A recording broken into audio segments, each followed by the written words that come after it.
everyone, my name is Melissa Fry, author, editor, course creator, and lover of stories, and today I want to talk to you about common editing confusions.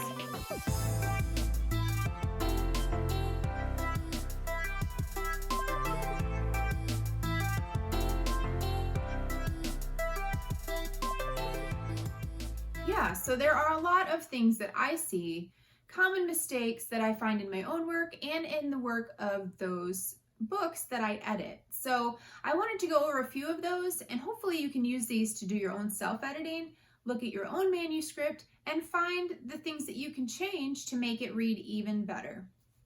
The first one is filler words. So if you see something in a book where, or in your own writing, where it says she began to do something, or she started to do something, or she proceeded to do something, most of the time, 98% of the time, those words aren't needed. So instead of saying she began to talk about why this was bad, you can just say she talked about why this was bad. Or even better, instead of using the word talked, let's use a little bit more exciting word.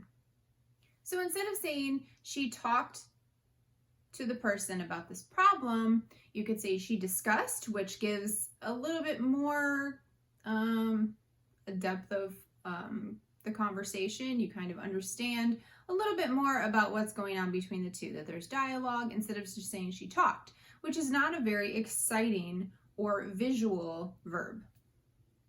So number two, we're going to talk about subject and verbs, basically sentence fragments.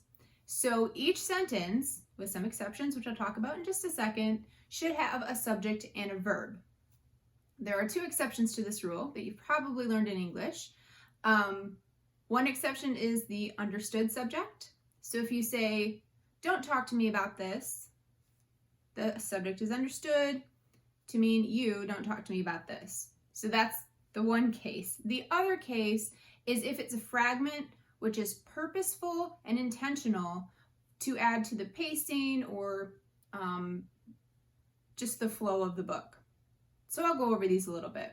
A subject, to review from, I don't know, 4th grade English or something.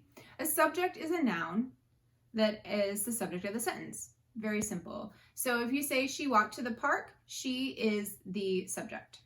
That in that case is a pronoun. Sometimes it'll be Mary walked to the park, proper name, and sometimes you'll say the park was full. So the park, in that case, park technically would be the subject. So then you're going to look to identify the verb. And if you remember again from back in elementary school, the verb is something that takes action. So if you said Mary walked to the park, walked would be the verb. Cool. All right. So I'm glad we've covered that. It's very simple. But one thing you want to consider is that while most sentences do need a subject and a verb, sometimes fragments will actually move the story along, give it more impact, and used intentionally can really be powerful. So sometimes you want to highlight a thought or sometimes the opposite of something. So if you say, Mary walked to the park, it was a beautiful day, which is another full sentence, until it wasn't, and that would be your fragment. Because until makes it a fragment, even though it wasn't, is technically subject verb. Okay, anyway, but you understand, sometimes you want to use those for impact. So just keep an eye out for subject verb and making sure that, especially if you get into run-on sentences or sentences with a lot of clauses or anything like that, you want to make sure that there is a clear subject and verb. Number 3, you want to look at tenses.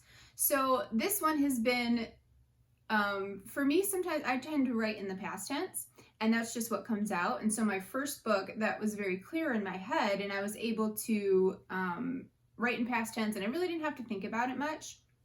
But my romance that I've been working on, I struggled with tenses on that one, and I think it's because a lot of the romance books I read are written in present tense, and so sometimes I took that voice a little bit and I put it in present tense, but then when I got into the action part, it was in past tense. This can work a little bit and sometimes, but you really want to be careful not to confuse your tenses. So if you're writing in past tense, you're going to be looking for things like verbs that end in ed. So walked, for example. Mary walks to the park is present tense because she's physically doing it right now. Mary walked to the park, we're talking about it in past tense, even though it's kind of happening right now. It's kind of confusing. But anyway, so you understand there's certain ways to look for that. There can be certain exceptions to the rule, but that's kind of beyond what I'm going to go over in this video. So we'll talk about that another time. Commas. Commas are difficult. There's a lot of rules for commas. There's a lot of exceptions for commas. So I'll give just a brief overview. Number one, the Oxford comma, which is basically, it's also called the serial comma, and it is used in a series to separate the second to last item in the series and the word and. So if you say Mary, John, and Paul, Mary, comma, John, comma, and Paul. The comma after John is the Oxford comma. So generally in fiction, you'll want to use the Oxford comma. It just will help with focus and clarity. Another comma rule. If a word is by itself at the beginning of a sentence, you don't need a comma. So, and I know this is just a general rule, so it's not a hard and fast rule. There are exceptions. For example, if you use the word suddenly, you probably will want a comma. However, the word but and the word so at the beginning of a sentence do not need a comma afterward. The only exception would be if there's a comma, if there's a phrase after that word set off by commas. And always find an editor and they'll be able to tell in your specific case. But after the word but, like, but she had to know what was happening or something, don't use a comma, please, drives me crazy. And after so as well, like, so where are we going? Doesn't need a comma. Some people may disagree with me on this, but it's one of my pet peeves because I tend to think that commas should accentuate and there shouldn't be a lot of them. There are, of course, times when you do need commas. In the middle of a sentence, a comma is needed if it splits two full sentences. Now, generally, I know that not every sentence is full. Yeah, anyway, so you're looking for a subject and verb here. So subject and verb in the first phrase, comma, and subject verb rest of the sentence. And obviously there's sometimes a little break in that structure, but you get the point. If you say Mary went to the park and swung on the swings, there's no subject in that second half, so there's not a comma needed. But if you say Mary went to the park and she slid down the slide, then because you have she slid, then you would do a comma beforehand in that sentence. Can be a little confusing. Again, editors will really be your best resource for this, so definitely get an editor if you're unsure. But in your own writing, you can look for these things. And of course, there's the common confusions between there, T-H-E-R-E, T-H-E-I-R, and T-H-Y''re. There's also were and we are, all of that. So, but with those generally, if there's an apostrophe, it's actually taking two words. And if you cannot substitute those two words in the sentence and it still makes sense, you're not using the right one. There, now I'll just use this for example, there, T-H-E-R-E, is actually something describing space. So she went there to that location, as opposed to here, H-E-R-E. The next one, T-H-E-I-R, is a possessive pronoun. So their books or their bed. So that's definitely T-H-E-I-R. You only want to use it as possessive pronoun. The T-H-E-Y''re is short for they are. So if you said they're going to the park, you should be able to substitute they are going to the park, which is a completely fine sentence and it makes a lot of sense. Little note here, you really don't want to completely get rid of contractions like that because it helps the modern reader hear things a little bit better and it helps the story flow. But just as you're editing and thinking about things, make sure you could replace their, T-H-E-Y''re, with they are to make sure it's a correct sentence. For example, if you said they are books, like their books, you know you're using the wrong one because that doesn't sound right. They are not books at all. Unless you're talking about something else, in which case, okay, we're not going to go there. So next one I want to talk about is dialogue. Dialogue should be set off by double quotations or just quotation marks. You know, the two quotation marks.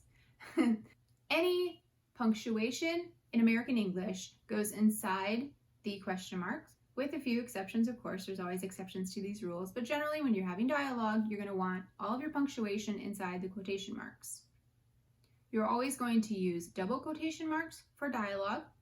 If there is something that someone would say, I went to the park, like they're trying to emphasize it that way, but they're saying I went to the park in your manuscript, that word went, if they would put air quotes over it, you put single quotes inside of the double quotation marks. So it would be double quotation, I, single quotation, went, in single quotation, finish the sentence, and the double quotation at the end.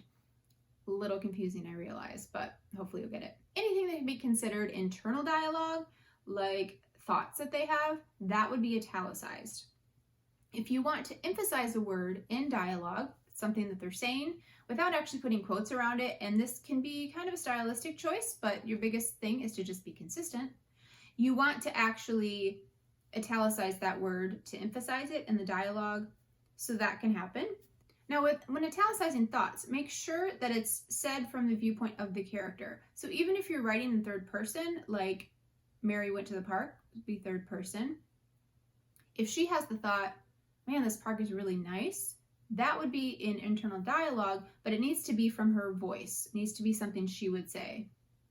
So, man, I really wish I was here yesterday when it was sunny or something warmer. I don't know. So those would be in italics. Okay, this is a lot. I've already come up with a lot of stuff. So I'm just gonna stop here. And if you found this helpful, let me know. Give me a thumbs up. Subscribe to my channel because I'm going to be doing a lot of videos about the writing, editing, publishing, and marketing process.